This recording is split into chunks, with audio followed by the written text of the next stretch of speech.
murder of a little girl has haunted America, where she was taken from her bed on Christmas night, taken down these stairs to a basement and tortured.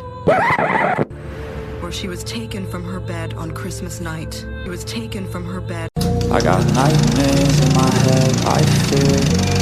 Thoughts build up until I can't feel. My mind fills up into a creature, and it haunts me somewhere much deeper.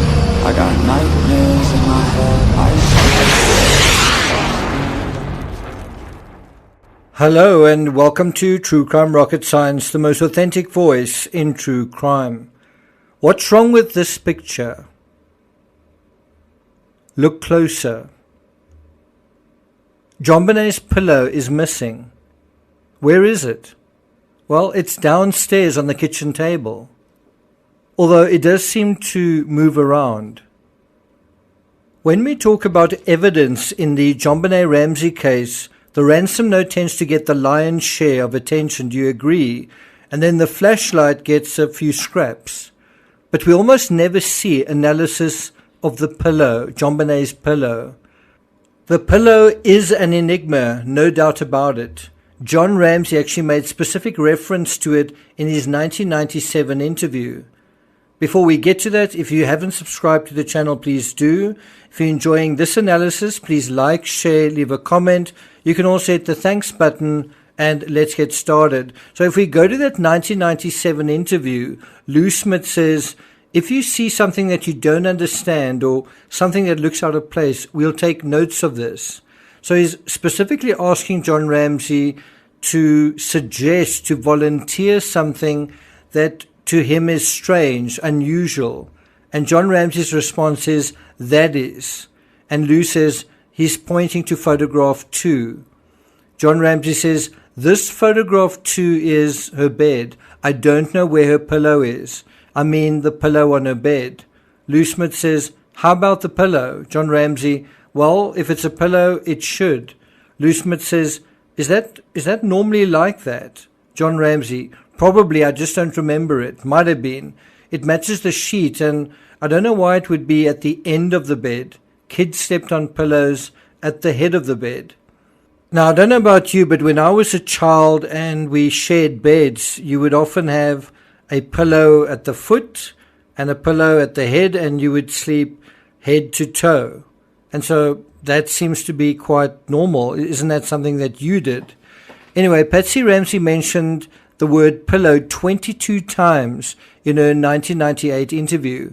She concurred with John that there was something out of place, something unusual about there not being a pillow where there should have been one. Trip DeMuth says, what about the pillow at the foot of the bed? Is that? Patsy Ramsey says no. Thomas Haney, did she use a pillow? Some people do, some don't. Patsy Ramsey, no, she did. Trip DeMuth, I mean, the way the sweater is thrown at the foot of the bed is not unusual, right? Patsy Ramsey, no.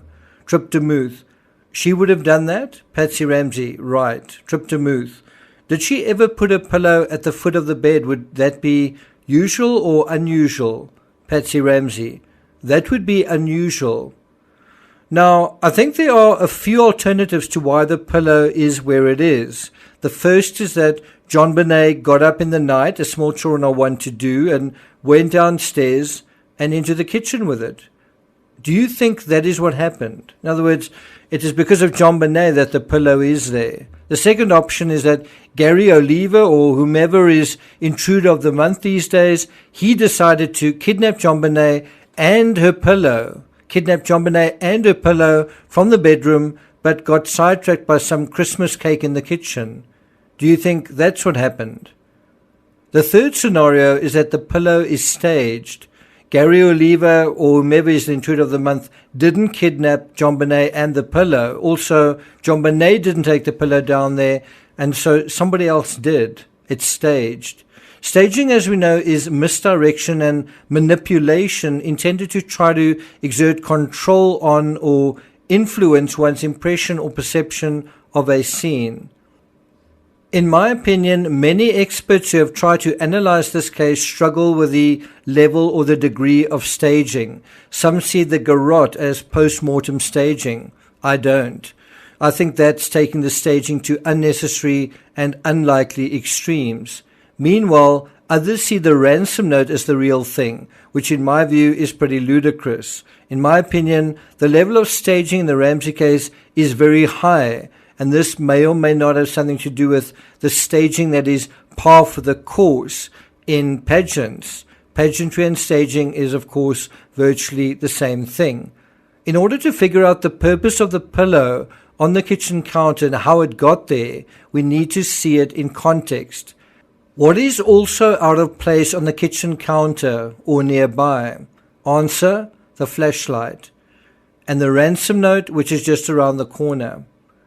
One possibility is that Gary Oliva or whomever is the intruder of the month decided to kidnap JonBenet from her bed, brought her pillow down with him, and then forgot the pillow, forgot the flashlight, and left the ransom note in the kitchen, and left JonBenet in the basement. If you think about that seriously, the pillow doesn't really make any sense in an intruder scenario where JonBenet is taken from her bed. It doesn't make any sense. Any fucking sense. Now, the reason I played that clip at the beginning is that there's this assumption that JonBenet was taken from her bed. JonBenet was taken from her bed. What if she wasn't taken from her bed? What if she was never in bed? What if she was not in her bedroom? Does that bed look slept in? What if the pillow was never in her bed either? What if her pillow was in another bed? Another possibility for why JonBenet's pillow is on the kitchen counter along with the flashlight and the ransom note just around the corner is to lure investigators and cops deliberately into this part of the house. Now, why would he want to do that? Remember, regardless of who put her there, there's a dead body in the house, in the basement, and by hook or by crook, somehow the cops are unable to find JonBenet's little body until John himself finds it. So isn't it possible that the pillow is meant to draw attention not only to the kitchen, like the flashlight and the ransom note, but also away from the bedrooms and the basement? If that's true, then someone took the pillow down from JonBenet's bedroom, placed it on the kitchen counter, and perhaps placed the flashlight there as well. It's because the flashlight stands out as an obvious murder weapon that I don't believe it is the murder weapon, but there are others who do. Now I'm quoting from the words of Jim Clemente, an ex-FBI supervisory special agent. These are his words. One of the most startling revelations to me, and significant revelations, turned out to be the presence of a pillow in the kitchen on the countertop. I didn't realize it when I had seen the crime scene photos, but that pillow was missing from JonBenet's bedroom.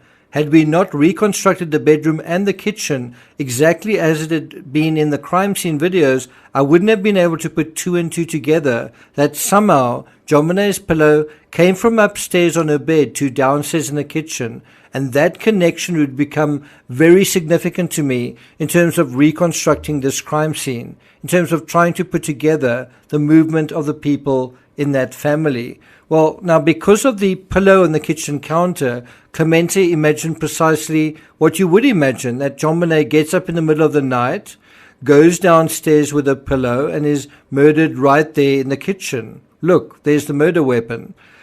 To me, that is a little simplistic. And also, I'm not convinced that JonBenet did go to bed, that JonBenet did sleep in that bed. Does that bed look slept in? Now let's go to what Detective Steve Thomas said regarding the pillow. He said, "Then we showed him photos of the crime scene. Wait," Lee said. "The pillow in the kitchen in this picture doesn't show up in that way. Why?" His eyebrows rose in wonder when he learned how things had been moved and how many people had trampled through the place before the photographers took their pictures. What he was viewing was not necessarily how things looked on the day of the murder. Lee said nothing but made a note. Now, if you think the pillow isn't a big deal, well, things get even shakier when you ask the obvious follow-up question. Okay, so her pillow isn't there on her bed. Well, what else isn't there? Well, JonBenet's white blanket, of course. Guess where that is? JonBenet's body was covered with a white blanket from her bed, and so this raises the question, was her pillow and her blanket taken from her bed downstairs? Was it taken to the kitchen? Was it taken to the basement? Did JonBenet take it or somebody else? How come her blanket ends up in the basement? And do you really think Gary Oliva would have taken the blanket as well from her bed and carried it into the basement? Thank you for listening, and I'll see you guys next time.